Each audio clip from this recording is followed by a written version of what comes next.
O poder do amor. Começamos a ver que o amor de Deus esteve sempre presente, apenas esperando que nós o aceitássemos. O amor de Deus é o poder transformador que impulsiona a nossa recuperação.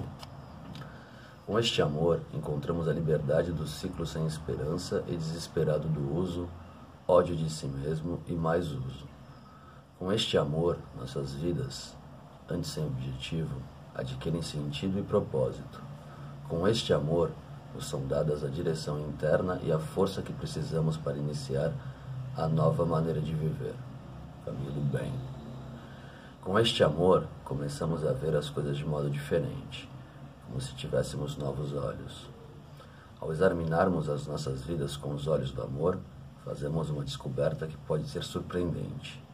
O Deus amoroso que viemos recentemente a compreender sempre esteve conosco e sempre nos ajudou.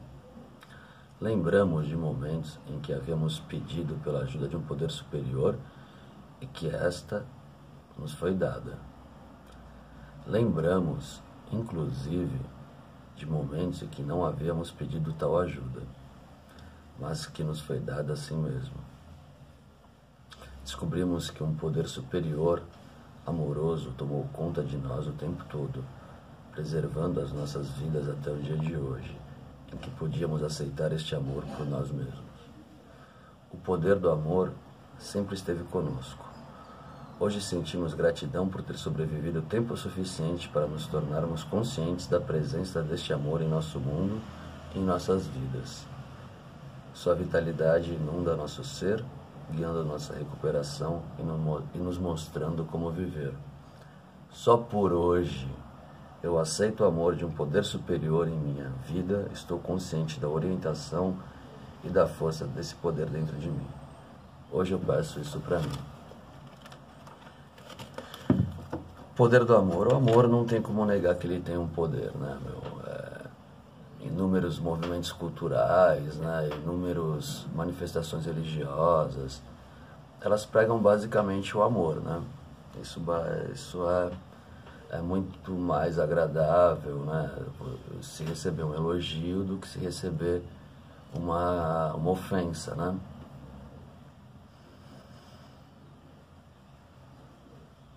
As ofensas, elas têm um peso que nem sempre é negativo, né? A não ser que eu abrace a ofensa, né? Alguém me chamou de filha da puta, era um pouco, mas, né, se minha mãe realmente for uma puta, se eu tiver uma análise fria da ofensa, vou falar assim, é verdade, né? Realmente aconteceu. Se ela não for, eu não teria motivo para, né, para me sentir atacado, né? Então tem uma frase antiga, né, que a gente ouve muito, que é quando é criança, que é: o que vem de baixo não me atinge, né? O ofensivo, né, o ofendedor, não sei se existe essa palavra, mas eu estou falando agora, não sei se é um neologismo ou não. O ofendedor, ele tá brabo, né, meu?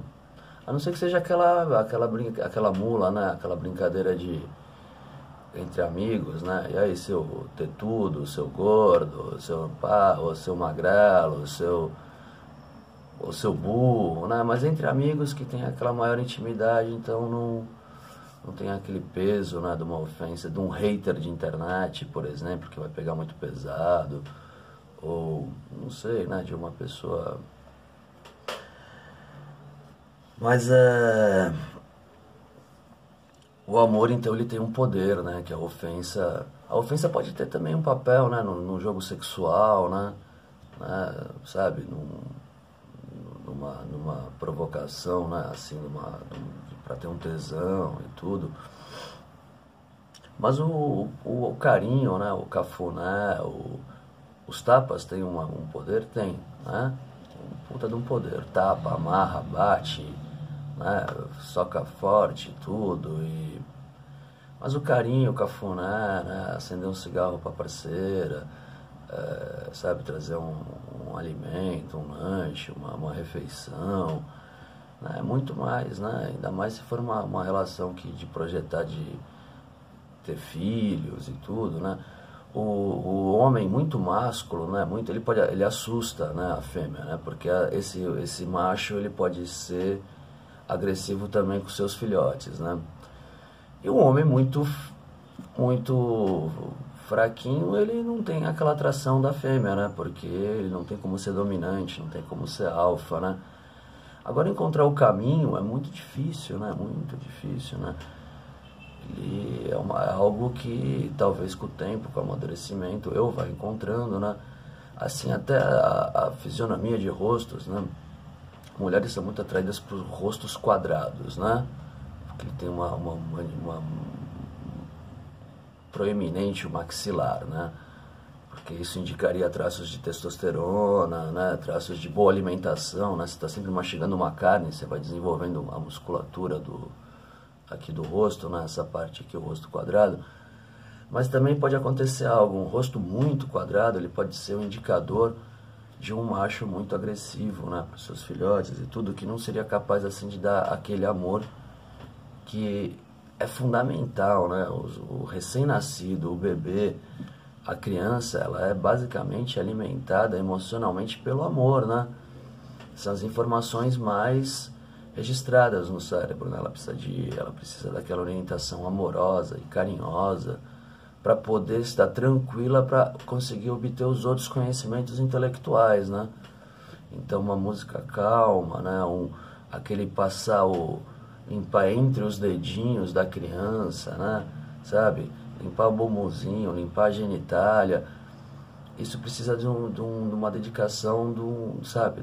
De uma fêmea muito carinhosa e do macho muito carinhoso também, né? Então, o poder do amor é fundamental, né, meu?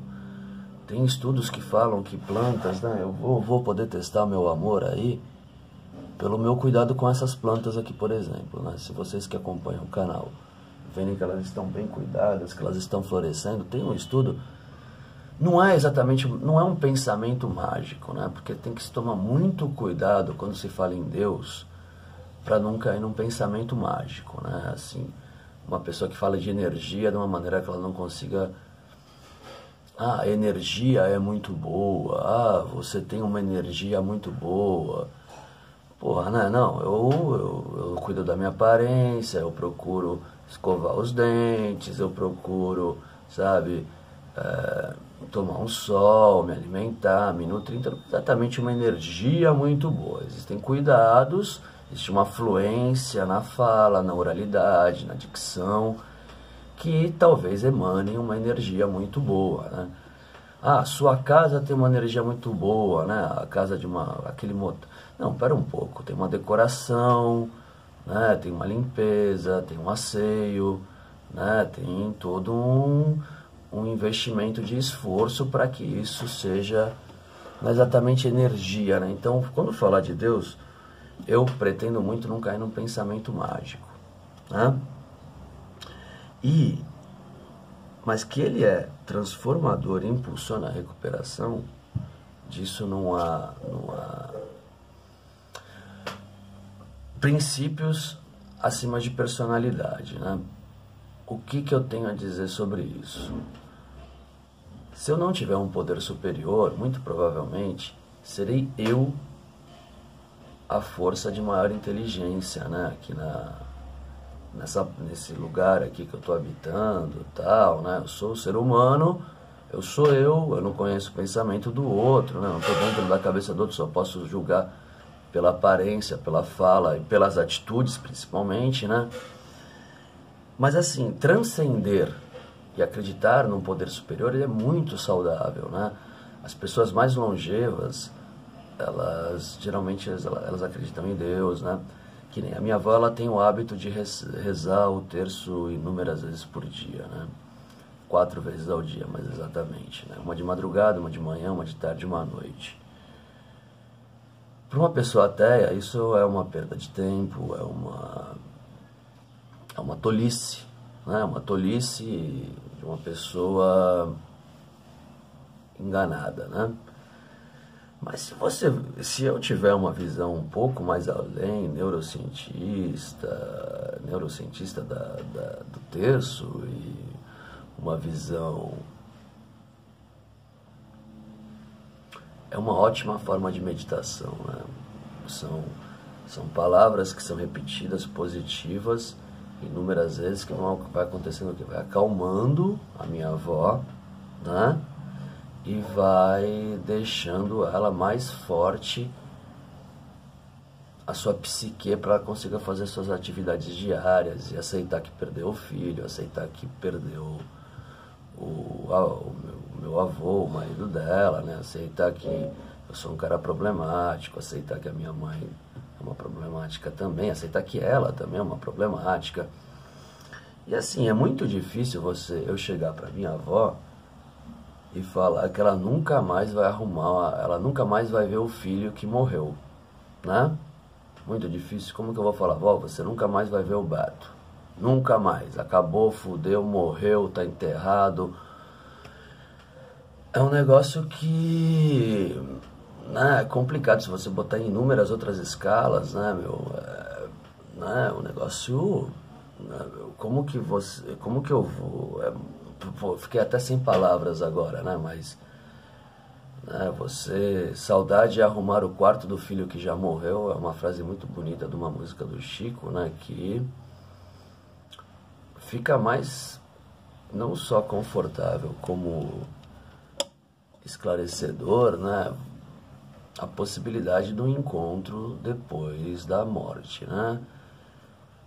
É verdade, eu não sei, é mentira, não dá para provar, não tem como, né? Deus é algo que não se prova que existe, nem que não se existe, mas pessoas mais assertivas, pessoas com uma vida melhor, com uma melhor aparência, com uma maior longevidade, com uma melhor capacidade de ter um status na vida social, e lembrando que o status não é exatamente a adicção a propriedade de bens materiais, mas sim a qualidade de suas relações sociais, né? Pessoas com fé. Um grande problema que ateus falam, que eu já falei muito, que é o seguinte, né? O que adianta se falar em Deus? Existem guerras religiosas, existe a perseguição religiosa, existe a intolerância religiosa, mas isso daí, é o seguinte, né? Vamos supor que você chegue para um macaco e fale para ele que ele vai para um céu cheio de bananas. Ele vai falar, ele não vai falar porque ele não tem ele não tem essa capacidade nossa de ter isso daqui, né? Essa traqueia com essas cordas vocais aí maravilhosas que nós temos, que conseguem emitir sons que fazem sentido, né? De uma maneira, talvez eles emitam, talvez não, eles com certeza, os chimpanzés, os gorilas, os orangotangos, os cachorros, né, os gatos, eles emitem sons que fazem sentido, mas eles não vão pensar no pós-morte, né, não vai ter essa capacidade, né. Os elefantes, eles fazem cemitérios de elefantes, e choram a perda de um ente querido. Eu não tô lá para saber também se o elefante sabe como que é, mas o golfinho também tem uma cultura, né, porque a cultura, o que é a cultura? É a capacidade de transmitir conhecimento para outros membros supostamente mais jovens, né? Mas assim, é a capacidade de conhecimento né? Isso é cultura, né? Do ponto de vista biológico e tal. E a capacidade de transcendência, se imagina, seja específica da espécie humana, né? Mas se tu chegou pro macaco e falou, porra, mano, tu vai pro céu cheio de banana, aí ele fala, porra, me dá banana agora que eu vou comer. Pô, amigão, o ser humano, nós éramos somente mais um macaco ali na savana, né? Um macaco até não tão forte assim, né? Forte, se a gente... Não tão forte porque a civilização também tira muito da nossa força, né? A falta do sol, né? A falta do agir, né, da musculatura ser desenvolvida, né? A gente criou simulações na academia de musculação, na bicicleta ergométrica, nos treinos funcionais, no crossfit, sabe, nessa porra toda. Mas a gente não é mais aquele macaco, né, que pega aqui, puxa, pai, precisa de força, né, tá sempre, né, aquele negócio e tal. Não, a gente pode, né, eu posso ficar doente também, ser cuidado na selva, talvez uma doença fosse fatal, né, imagina. Eu fiquei 1 ano e meio praticamente sem me alimentar e sem falar, né? Eu fiquei 1 ano e meio comendo pacote de bolacha de água e sal por dia e sem emitir um som da minha boca. Na selva eu teria sido morto, né? A civilização permitiu que, talvez na selva eu não chegasse nesse ponto, né, de depressão, né? Também é isso. Mas o ser humano, ele basicamente ele se agrupou, ele conseguiu fazer algo, né?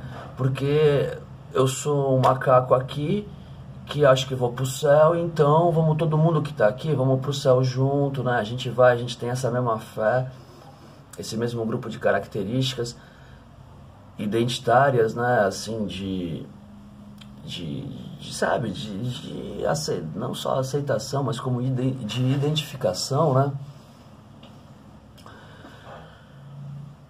Só que o grande problema que é o seguinte, né, meu, nesse negócio do amor de Deus, né, é que nós aqui, a gente acredita nesse Deus aqui. A gente vai bater de frente com aqueles caras que acreditam naquele Deus lá, né, mano? Isso é um problema, né? Mas ele tá sendo, pelo menos no Brasil, que é um país que tem um sincretismo religioso muito importante, né? Eu tenho uma tendência a falar mal do povo brasileiro, que ele é inculto, que ele é burro, que ele é mal cuidado, mal alimentado. Isso, na verdade, é uma tendência mundial, né? As pessoas, elas vão se entregando às benesses da civilização, né? E vai ficando aquele negócio amorfo, né, meu? Sem forma, desgastado por confortos, né? O esforço, ele traz... Eu lembrei uma frase do Bob Dylan agora, que por trás de toda a beleza não se imagina a dor que existe, né, naquela beleza, né? Sabe, são dores para ficar bonito, né? O negócio é invocado, a porra né? O esforço. Quem treina pesado sabe a dor que é uma falha muscular, a dor que é uma cãibra, né? E o Deus, assim, a literatura religiosa, ela prega o esforço, né? Ela prega E o problema é brigar, né? Tipo, eu acredito em Jesus, a outra acredita em Maomé, a outra acredita em Buda, vamos todo mundo sair na mão porque o meu mentor espiritual é melhor que o seu. Porra, é uma tolice, né? Eles não gostariam... Eu acho que se cada um deles se visse, né, eles apertariam a mão, se abraçariam e falariam, poxa vida, e aí, como vai você? Vamos trocar umas ideias aí, né, tal. Né, imaginam, né, que o pessoal do islamismo lá, eu não lembro o nome agora, mas sei lá se é Maomé, sabe, Maomé não ia sair na mão com Jesus, que não ia sair na mão com Buda, que não ia sair na mão, sabe, não iam, né? Mas os seus seguidores, por quê? Porque somos macacos, com pouco pelo, com um polegar opositor, que permite fazer um movimento de pinça e com o cérebro muito desenvolvido por causa da alta ingestão de proteína, a gente briga um por causa do outro, por causa de tal mentor e tal, né? E esse amor, né, de um poder superior, né, ele dá uma direção interna e uma força que preciso para iniciar uma nova maneira de viver. Porque aquele negócio de ser ateu atrás de uma tela de computador, ser ateu, sabe, é algo fácil, né? Assim, agora, seja um ateu lendo Jean Paul Sartre, né? Seja um ateu lendo Saramago, né? Seja um ateu procurando um embasamento científico, vendo canais de que não... Porque o ateu, ele também é muito interessante, né? O pensamento ateu é que, assim, ele não quer criar uma massa de manobra, né? Porque, né, vamos supor, né, o cara tá ali. O que é muito interessante para ele? É ter pessoas que o sigam e que deem uma atenção, elogios e, hoje em dia, um dinheiro. É criar massa de manobra, né? Não era o que Jesus fazia. Jesus, ele transformava as pessoas em que elas pudessem, através das parábolas, elas fazerem o pensamento delas. Ele não estava ali na vaidade dele, querendo arrumar um monte de gente que fosse atrás dele. Não, ele arrumou 12, né, mano? 12 e cada 12, porra, mano, os caras eram mó zica, né, mano? Porra, Pedro era bravão, né, mano? Brabo, bom, papo, pescador, ali puxando o bagulho. E assim, tem uma tendência a se achar que, tirando do contexto histórico, né, que Jesus é uma pessoa que nasceu num lar muito pobre, né? Ou que não... Não, peraí, o pai dele era marceneiro, ele tinha uma profissão, né? Hoje em dia, marceneiro é uma baita de uma profissão, mas naquela época tinha um puta um reconhecimento. Pedro, pescador, ó, que simples. Não, ele tinha um ofício, ele era pescador, ele era o líder dos pescadores. Paulo, né? Porra, Paulo era um coletor de impostos, ele era um homem alfabetizado, né? Ele era um homem matador, assassino, né? Matou gente pra caralho. Os outros aí eu não tô lembrado, Lucas, o que fazia, Mateus e tal, eu não sei, eu conheço muito pouco. Mas é muito interessante, né? Porque tem uma linha de pensamento que assim, são 12 apóstolos e 12 signos do zodíaco, né? Então seria que cada um correspondesse a um signo, né? E a minha mãe colocou o meu nome de Pedro justamente porque eu sou ariano, né? Nasci em abril, meu signo solar é ariano. Depois, hoje em dia, o que me rege mais é o meu ascendente, que é o signo de Leão. E Pedro, o apóstolo, ele era ariano, né? Então a minha mãe, ela queria colocar o meu nome de Rudá, que significa Deus do Amor Guerreiro em Tupi-Guarani, que era o filho da Pagu, Puta, qual que era o nome do pai do filho Puta, não sei se era o Oswald de Andrade, mas era um desses pessoais aí, desse pessoal lá dessa época aí, dos anos 10, anos 20, né? E pagou em Tupi-Guarani Deus do Amor Guerreiro, né? Meu pai não concordou, porque achava que, tipo, o Rudá, o que o Ru faz, o Rudá, iam tirar sarro de mim no colégio, e resolveram de me batizar de Pedro, né? Legal, Pedro Rudar também seria ótimo, né? E o que eu estou querendo dizer com isso é que o caminho é um só, né? É o caminho do amor, é o caminho do bem, é o caminho do agrado, do carinho, do afeto.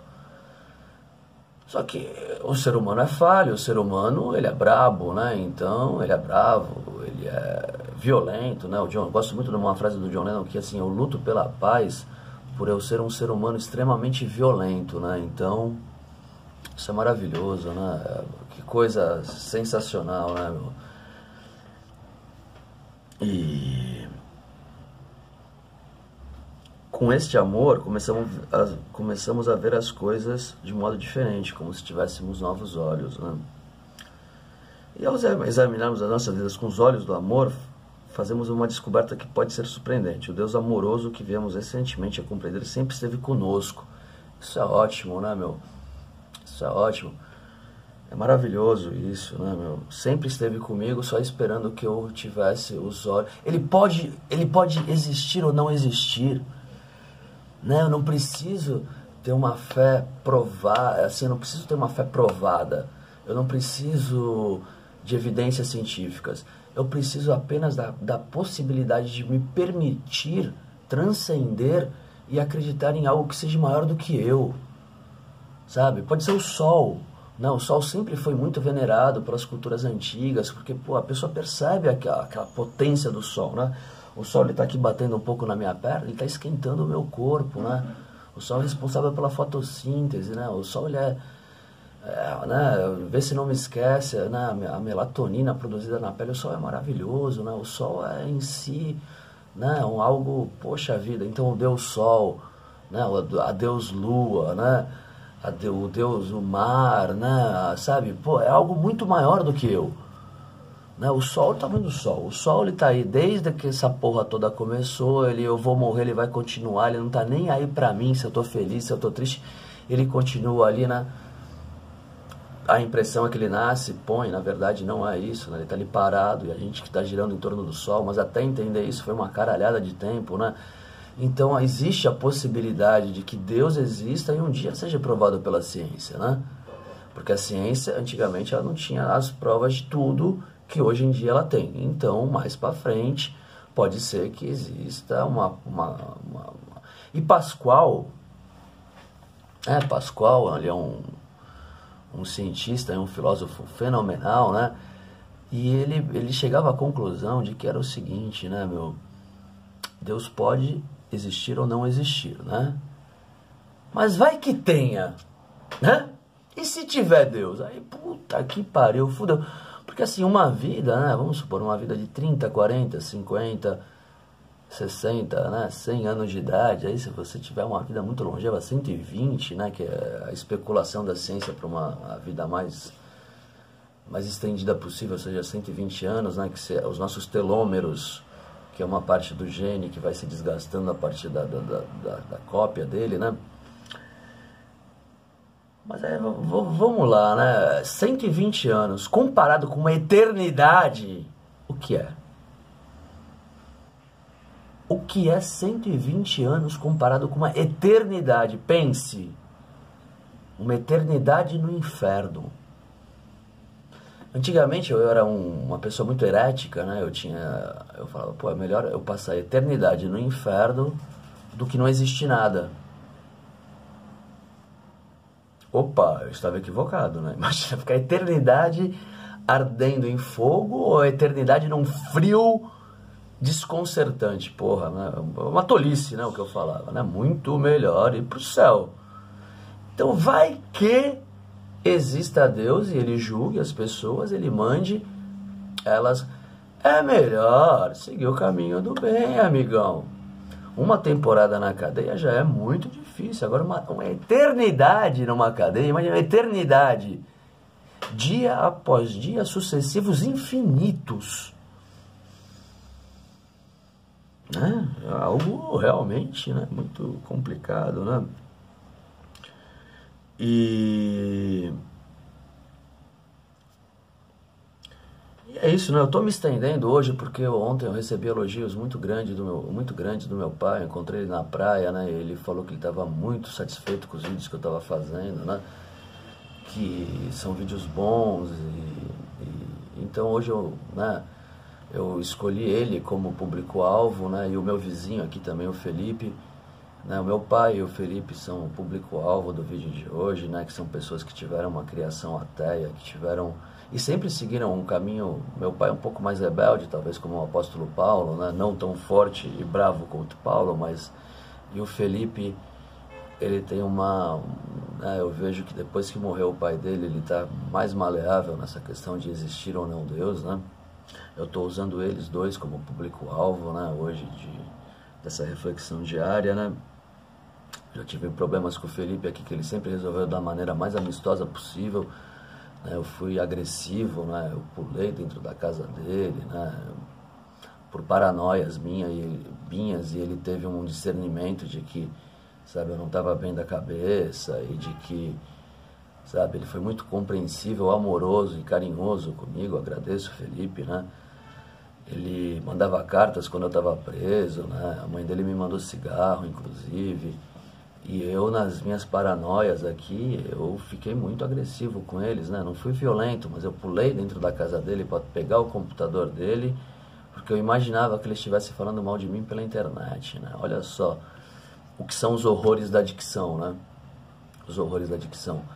Eu ter tratado uma pessoa que sempre me tratou bem por um delírio paranoico, né? Ele poderia estar falando mal de mim, né?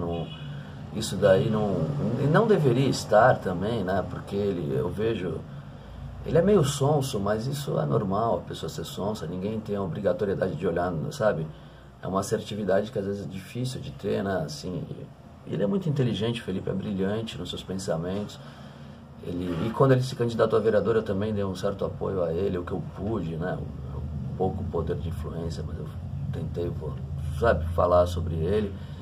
E o meu pai também, aí, uma pessoa que eu tenho tentado me aproximar mais, temos nos aproximado, né? E eu sei que eles veem vídeos mais extensos, né? Que eles têm uma vontade de... E eu quis me aprofundar usando o Felipe e o meu pai como um público-alvo desse vídeo, né? E sabendo que eu atingindo eles dois de uma maneira sincera, outras pessoas também são atingidas, né?